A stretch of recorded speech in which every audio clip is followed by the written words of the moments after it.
विनोद जी, क्या कहना चाहेंगे दिल्ली के अंदर बढ़ते हुए अपराध के बारे में?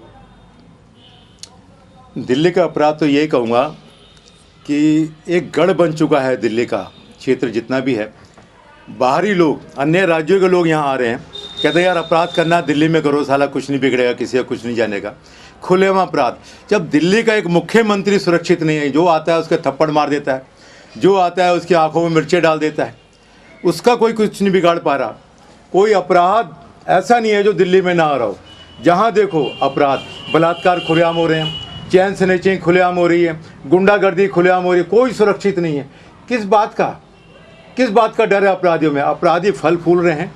आप ये देखिए, लोग कहते हैं कि पोल्यूशन फैल रहा है, सरकार कहती है पोल्यूशन फैल रहा है। मानता हूँ मैं पोल्यूशन फैल रहा है, मैं भी पोल्यूशन से जूझ रहा हूँ। पोल्यूशन आ कहाँ से रहा है? गली गली में फैक्ट्रियाँ हैं, गली गली में सारे काम चल रहे हैं, अवैध निर्माण चल रहे हैं। कहने को तो एनजीटी ने भी कह दिया कि नहीं, हमने इस पर रोक लगा दी। कहाँ रोक लग गई? जितने भी ये आदेश जारी हो रहे हैं, जितने भी आदेश लागू हो रहे हैं, सिर्फ अधिकारियों के पेट भरने के लिए, कानून का डर दिखाकर अधिकारी अपने पैसे कमा रहे हैं। कहते हैं भाई एनजीटी का आदेश है, पहले 2000 लगते थे, अब 50,000 लगेंगे। 50,000 ले रहे हैं, पेट भर रहे हैं। और ये अपराध इसीलिए बढ़ रहा है, जब तक अपराधी नहीं सुधरेंगे, माफ़ी चाहता हूँ, अपराधी जब तक अधिकारी नहीं सुधरेंगे तब तक ये अपराध किसी हालत में कम नहीं हो सकता। अगर हमने अपराध कम करने हैं तो अपराधियों को छोड़ने के बजाय अधिकारियों को नकेल कसनी होगी, पुलिस वालों को नकेल कसनी होगी। विनोद जी, दिल्ली पुलिस कितनी मुस्तैद नजर आती है आपको? कहाँ है दिल्ली पुलिस मुस्तैद? मैं तो रोज़ क्राइम ही देखता हूँ।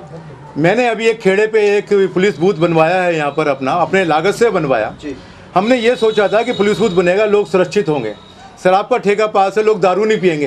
पुलिस बूथ के अंदर बैठ के पुलिस वाले खुद दारू पीते। मैंने खुद देखा, खुद पकड़ा है, और इसकी शिकायत मैंने माननीय डीसीपी को खुद करी है। आज तक कोई कार्रवाई नहीं हुई। किस बात की बात करते हैं आप? क्राइम बढ़ेगा, क्राइम को कोई नहीं रोक सकता जब तक पुलिस नहीं सुधरेगी। घर घर में क्राइम हो रहा है। मतलब जनता को सुधारने से पहले दिल्ली पुलिस को सुधारने की जरूरत है। दिल्ली पुलिस को एक ट्रेनिंग की जरूरत है, गलेवान पकड़ के सुधारने की जरूरत है। मेरे अंदर गुस्सा है जो मैं आज इतना बोल रहा हूँ।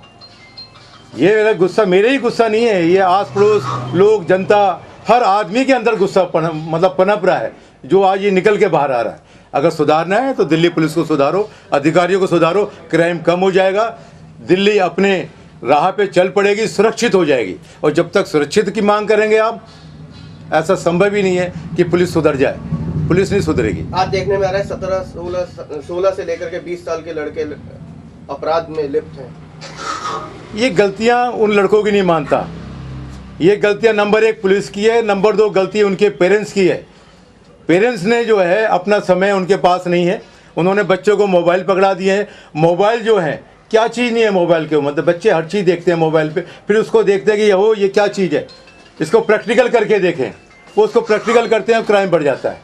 पहले माँ बाप के साथ बुजुर्ग लोग रहा करते हैं, जिसे कहते हैं हम दादा दादी अपने बच्चों को, अपने पोते पोतियों को कहानी किससे सुनाया करते थे। दादा दादी के साथ माँ बाप रहना पसंद नहीं करते, बच्चों के हाथ में मोबाइल पकड़ाते। जब तक मोबाइल रहेगा क्राइम बढ़ेगा।